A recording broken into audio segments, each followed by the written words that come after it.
Hello there, people. I'm Isabel. I'm going to be doing a recording of my book report, James and the Giant Peach. It may be hard, but yeah, my cello is recording it behind. Yeah, isn't my cello great? Anyways, let's get on to the story.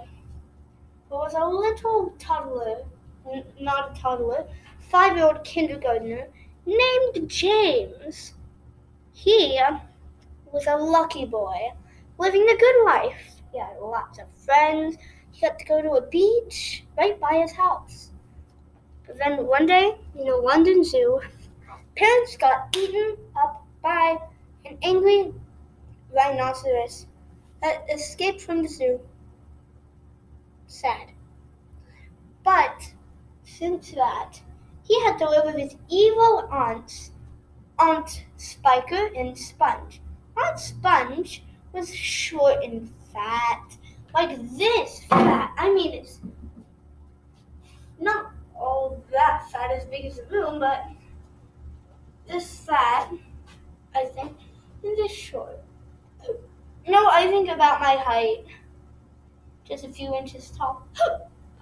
Aunt Spiker was skinny like Evan, my big brother, and was tall, really tall. But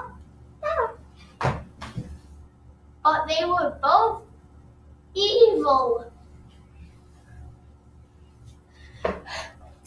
evil. And since that, they made James do all their work for them. And they still called him lazy, even though they were the lazy monster beasts. All they got to do was sit down and say, "Oh, look how beautiful I am, Aunt Spiker. Don't you see? They'll love me in Hollywood." While Aunt Spiker said, "You know what, they might like you in Hollywood, but I think you'll play a good role as Frankenstein." And they just battled because of who was prettier. But not really fighting or something like that. It's just battle with words. While little James had to work, and then one day he was sent away because he couldn't leave the hill. So he went by his fence and saw an old man standing right there with a bag. James said, "Who are you?" The man said that he was, and then said, "It doesn't matter, does it?" So what he did was told James that was in the bag was magic crystals. Yes, magic crystals. They were special. If you put them in bubbly water, or if you put them in one of a jug, they will fizz up. And then, when you can drink them, you can have all the power you need. So, James, without luck, decided to take the bag. When James took the bag, he looked inside. When James looked inside the bag, he saw moving crystals. They were green. When he was walking and sneaking, he accidentally tripped on a root of the plant, and then the bag fell. And all the crystals were everywhere, all over the floor. And then they sunk into the ground. But James kept digging and digging, but he couldn't find any, because they already went dissolved. But he remembered. The man said that if he dropped any, then whoever would get it next, or eat it next, will get all the power and get all the luck. James was so sad. Then when he went back to chopping, what happened next was he looked at the old peach tree that never grew anything. But way at the top, the tippy top of the tree, was a tiny peach. It kept growing and growing till its normal size. Then Spiker and Sponge went and said, "Look at that peach up there. It looks so juicy." Sponge said, "Well, I'll enjoy that if our boy can get it for us." So they went to James, told him, "Go get that peach down immediately. Don't even think about getting one bite of that peach."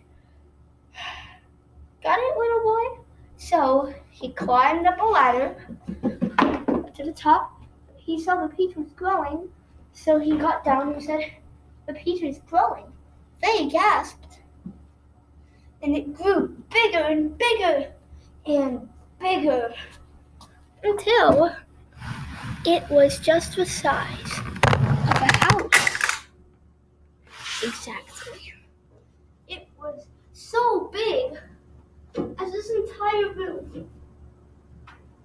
I don't think that would be a house, but yeah, it was big. And then, whenever James saw it, they decided, aunts, of course, because James thought it would be a good dinner for him, but he didn't take any because of aunts. And then we decided that he would have to stay in his room while all the kids and citizens from down the hill came to see the peach. They said they'll be rich, but James, he stayed in his room. They said he'll get in the way. But then they found that at the night when he had to clean up after them, he found a hole in the peach. But when he touched the soft peach, it felt just like a soft, velvety thing. So then he found a hole in the peach, big enough for him. He crawled in, found a door to the pit. And then, when he went in, he saw bugs named Mrs. Spider, Mr. Grasshopper, Centipede, and Earthworm. And then, if I didn't say before, it's Ladybug. But yeah, he was frightened and the door was gone. He said, "Oh, hello, we've been expecting you." So they just got him down and said they were hungry. And James was thinking we eat him. Poor thing. He thinks that we're going to eat him? Why would we? We've been expecting him after all, said Miss Spider. But then when they went to sleep, all was good. But then they felt a rumble in the morning.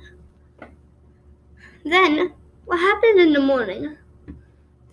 The peach started rolling and all the way into the special place. The ocean. Not that special. Hold a second. I don't think you can hold one, but then there's sharks all around the peach. So what happened next?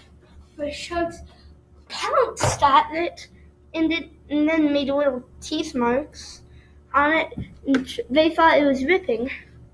But before the sharks, they got to eat. Not shark meat, the peach, of course. They went onto the top, started eating from the peach. Its juicy contents. and how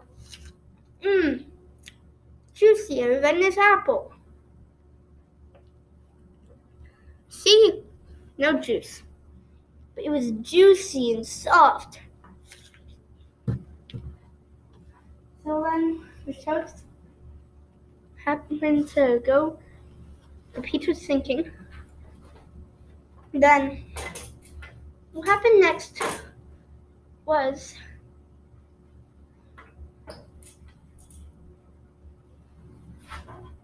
they magically got seagulls, 105 seagulls. And then the peach got lifted away to the air. So what happened after that was, when it got lifted up into the air, the peach went higher and higher into the clouds. And then they met cloudmen that threw stuff at him because of Centipede making fencing gestures and also offending them. Bad, terrible Centipede. Gotta watch his mouth. But the important part is, they finally came and found America and lived there. America was a city, a tall building, like city. And then the peach fell on the skyscraper on the sharp tip. Then a little girl in a red dress said, "Can we please have some of your peach?" James said, "I didn't really want it, so you all can have some peach." But when the pit was there, carried it to a place where he called home with them. The end. So, I hope you like that. I worked really hard on trying to do this. So, see ya. I did this book report. There's going to be a second thing, which is the poster, which is going to be a picture of it and what happened. Bye, you children, I guess.